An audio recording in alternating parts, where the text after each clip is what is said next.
কি করছো? না, দূর থেকে দেখলাম তুমি এনে দাঁড়ায় আছো। কদিন আগে রিজেকশন খাইছো তো, তাই ভাবলাম পানিতে ল্যাপটপ দিয়ে মরে না যাও। এখান থেকে চলে যাও, আশেপাশে মানুষ আছে, দেখলে সমস্যা হবে। হ্যাঁ, এই ভয়টা আমিও পাইতাম আগে থেকে, কিন্তু আজকে কেন জানি এই ভয়টা পাইতেছি না। নিজের মধ্যে ভয় আনো তাহলে। আচ্ছা বলো তো, ইদানিং আমার কি হয়েছে? খুব অস্থির লাগে। তোমার আব্বু অনেকদিন পর বিদেশ থেকে আইছে না, তোমার আম্মুর লগে দরকারি কথা কইব। থাক না, যাইতে যেতে চাইতেছে না, এনেই থাকুক, সমস্যা নেই। মা কইছে কলিরে নিয়ে যাইতে। তাছাড়া দুলাভাই 7 বছর পর বিদেশ থেকে আইছে, ও না হয় বুঝে না বাচ্চা মান, আমরা কি বুঝি না?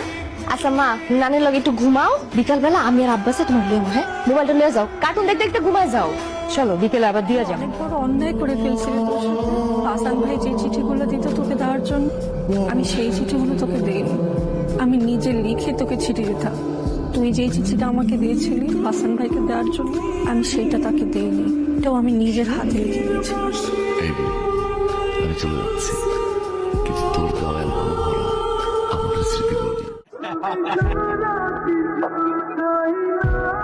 এটা তোমার সারপ্রাইজ ছিল? হ্যাঁ। আমার আগে সন্দেহ হয়েছিল তুমি এমন কিছু করবে। কেন তুমি খুশি হও নাই?